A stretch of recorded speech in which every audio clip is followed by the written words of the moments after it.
If Richard would have felt any pity for his opponent, he would have ended the bout sooner than he did.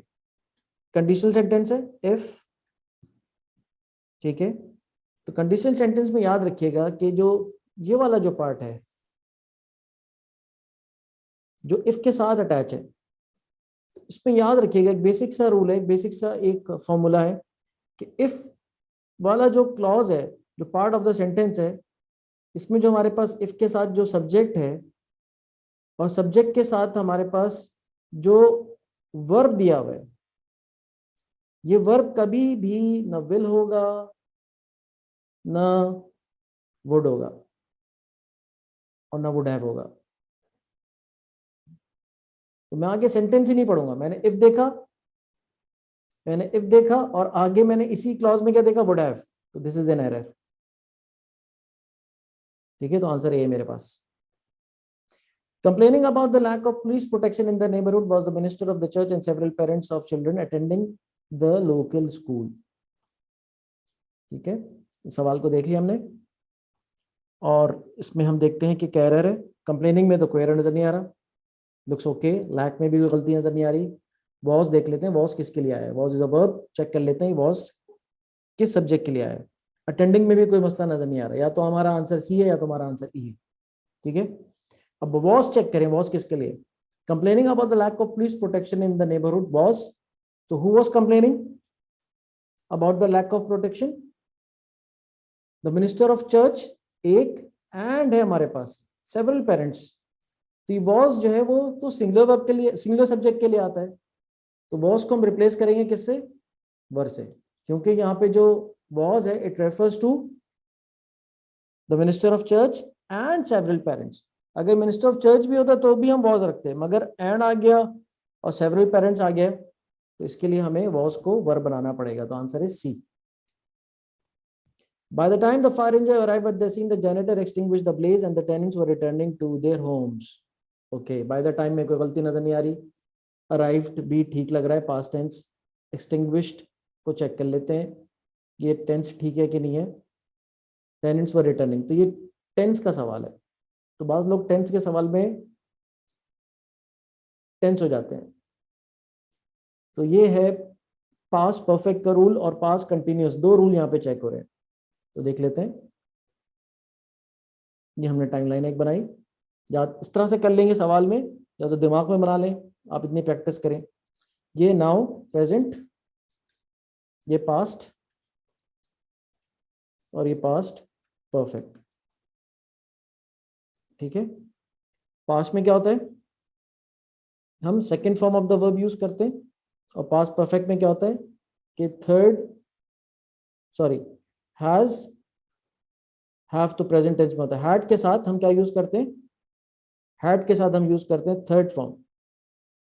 ठीक है, had के साथ हम क्या use करते हैं, थर्ड फॉर्म। इसको मैं थोड़ा सा दोबारा लिख लेता हूँ। हैड के साथ हम क्या यूज करेंगे, थर्ड फॉर्म। और पास्ट कंटिन्यूस क्या होता है कि एक काम हो रहा है पास्ट में, उसी वक्त एक और काम हो रहा है।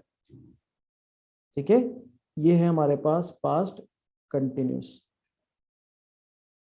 अब देख लेते हैं सेंटेंस को। By the time fire engines arrived at the scene,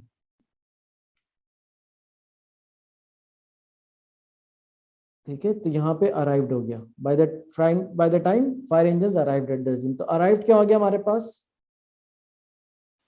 simple past.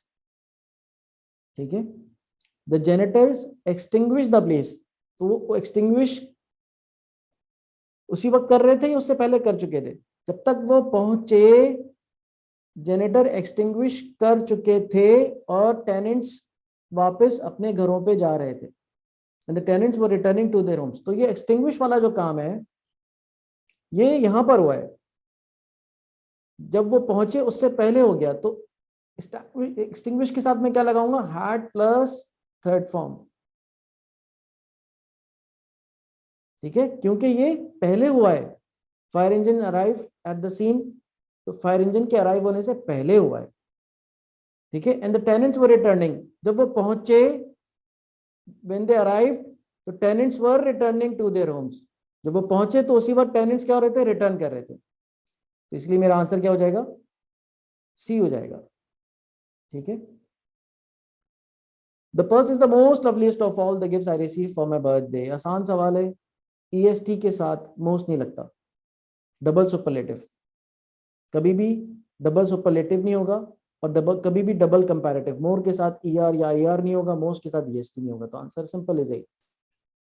ठीक है, since the doctor prescribing the uncated medicine led to the patient untimely death, जब भी सेंटेंस सिंस से स्टार्ट हो, as, though, although, even though, तो make sure करें कि वो सेंटेंस क्या है, कंप्लीट है, it is making a complete sense and it is not a fragment, कोई पार्ट ऑफ द सेंटेंस नहीं है, it is a complete sentence. तो यहां पे दोबारा सेंटेंस को रीड करते हैं। Since the doctors prescribing the incorrect medication, क्योंकि डॉक्टर ने गलत दवा दे दी, led to the patient untimely death, जिसकी वजह से क्या हो गया, पेशेंट की क्या हो गई, डेथ हो गई। तो ये सेंटेंस के आगे कुछ और होना चाहिए था, यहाँ पे कंटिन्यू होना चाहिए था, इसलिए हमने डॉक्टर के जो सर्टिफिकेट था या लाइसेंस था उसको रिसेंड कर दिया, या डॉक्टर को हमने गिरफ्तार कर लिया, वॉट एवर इट इज। ठीक है, तो ये इट्स अ फ्रेगमेंट। इसको ठीक करने के लिए हम सिंस को यहां से हटा दें, सिंस को हटा दें, ए को रिमूव कर दें, तो सेंटेंस क्या हो जाएगा, सेंटेंस हमारे पास क्या हो जाएगा, इसको कलर चेंज कर लेते हैं। The doctors prescribing the incorrect medication led to the patient untimely death, doctor की गलत दवा देने की वजह से पेशेंट का इंतकाल हो गया। ये सेंटेंस कंप्लीट है। अगर मैं लगा दूं क्योंकि डॉक्टर की दवा देने की वजह से पेशेंट का इंतकाल हो गया, इसलिए कुछ और होना चाहिए, इसलिए यहाँ पे कुछ और होना चाहिए, इसको कहते हैं sentence fragment. Answer is a. Mary is jealous of people like you and I and shows her resentment in many different ways and subtle ways. तो jealous यहाँ पे हमारे पास ठीक लग रहा है, और हमारे पास I प्रोनाउन है, इसको चेक करना पड़ेगा। रिसेंटमेंट ठीक लग रहा है, सटल वेज, इसको हमें वी हैव टू सी के ये सही है कि नहीं है। ठीक है, तो जब भी हमारे पास प्रोनाउन आए तो उसमें हमें दो तीन चीजें देखनी होती है। एक तो ये रेफर किसको कर रहा है, और जो रेफर कर रहा है वो क्लियर है कि नहीं है, और ये जिनको रेफर कर रहा है क्या उनको सही उनसे एग्री कर रहा है, ऐसा तो नहीं कि जिनको रेफर कर रहा है वो सिंगुलर है, यहाँ पे प्लूरल यूज कर रहे हैं। और हमें ये देखना होता है कि जो इसके केस है, यानी कि सब्जेक्ट है, ऑब्जेक्ट है, तो वो ठीक है कि नहीं है, या पोजेसिव है, इसको हमें देखना होता है। तो आई यहाँ पे हमारे पास सब्जेक्ट प्रोनाउन है, I, he, she, it, you, we, they, who, ये सारे सब्जेक्ट प्रोनाउन है। और जब भी सब्जेक्ट प्रोनाउन नजर आए तो आपने देखना ये कि उनके लिए सेंटेंस में हमेशा उनके लिए वर्ब होगा, बगैर वर्ब के वो नहीं आ सकते। तो यहाँ पे जो हमारे वर्ब है उनके सारे सब्जेक्ट निकालते हैं। इज हमारे पास वर्ब है, इसका सब्जेक्ट है मेरी। ठीक है, शोज भी हमारे पास वर्ब है, who shows her resentment in many different subtle ways, shows किसके लिए, मैरी के लिए। एक सब्जेक्ट के दो वर्ब हो सकते हैं, मैरी जेलस भी है और वो अपनी रिजेंटमेंट भी शो कर रही है। तो आई के लिए हमारे पास इस सेंटेंस में कोई वर्ब नहीं है, तो आई यहाँ पे नहीं आ सकता, और इस केस में हम आई की जगह मी लेकर आएंगे। ठीक है, तो सब्जेक्ट प्रोनाउन के लिए वर्ब मस्ट है। अगर सब्जेक्ट प्रोनाउन के लिए सेंटेंस में वर्ब गिवन ना हो तो उसको हम ऑब्जेक्ट प्रोनाउन से रिप्लेस कर देते हैं, ये याद रखिएगा। The mayor of San Francisco, along with many other dignitaries, are going to attend a festive dinner in honor of the Queen's visit. ठीक है जी, इसको देख लेते हैं सवाल को। तो एक हमारे पास रूल है, वो रूल क्या है कि along with, together with, accompanied by, in addition to, as well as। along with एक फ्रेज है हमारे पास, accompanied by, in addition to, as well as, और together with, ये हमारे पास कुछ फ्रेजेस हैं। जब भी ये फ्रेजेस आएंगे तो इससे पहले हम देखेंगे सब्जेक्ट क्या है, नाउन क्या है। अगर ये सिंगुलर है तो इसके लिए जो वर्ब हम यूज करेंगे वो सिंगुलर यूज करेंगे, सही है। और अगर ये क्या है, अगर ये प्लूरल है तो वर्ब हम क्या यूज करेंगे, प्लूरल यूज करेंगे। इसका हम ख्याल रखेंगे।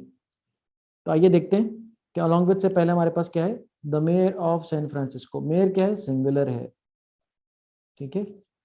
और जो वर्ब यूज किया हुआ है वो क्या यूज किया हुआ है, are going. The mayor of San Francisco along with many other dignitaries are going. तो ये सिंगुलर है और ये क्या है, प्लूरल है। अब आप देखें इसमें मेयर भी अंडरलाइन नहीं है और आर भी अंडरलाइन नहीं है, यानी कि इन दोनों को तो हम चेंज नहीं कर सकते। तो जिस फ्रेज की वजह से ये रूल अप्लाई हो रहा है उस फ्रेज को हमें चेंज करना पड़ेगा, यानी कि हमें अलॉन्ग विद को रिप्लेस करना पड़ेगा किससे, एंड से। जब हमने एंड लगा दिया तो ऑटोमेटिकली क्या हो गया, the mayor of San Francisco and many other dignitaries हो गया। तो जब ये एंड हो गया तो मेयर और एंड मिला के ये प्लूरल हो गया और उसके लिए फिर ये आर हमारे पास ठीक हो गया। तो इसलिए हमें ए को चेंज करना पड़ेगा, ए में एरर है। Irritated by the criticism leveled at him in the press, the commissioner decided to resign from the post which he had held for 3 years. जब भी had वाला सवाल आया तो उसमें हम जरूर देखें कि भाई टेंस ठीक है कि नहीं है, इसको हम जरा सा अच्छी तरह से देख लें, ठीक है। तो देखते हैं क्या हो रहा है। ये हम हमेशा टाइमलाइन बनाएंगे। जब भी हमारे पास पास्ट परफेक्ट और टेंसेस को हमें चेक करना पड़ेगा। ये हमारा नाउ है, प्रेजेंट है, ये हमारे पास पास्ट है, सिंपल पास्ट, और ये हमारे पास पास्ट परफेक्ट है, ठीक है। तो आइए देखते हैं। Irritated by the criticism level at him in the press, यहां पे वो इरिटेट हुआ, ठीक है। The commissioner decided to resign from the post, irritate हुआ और उसने क्या कर दिया, रिजाइन कर दिया। ये दोनों चीजें किस में आ गई आपके पास, सिंपल पास्ट में।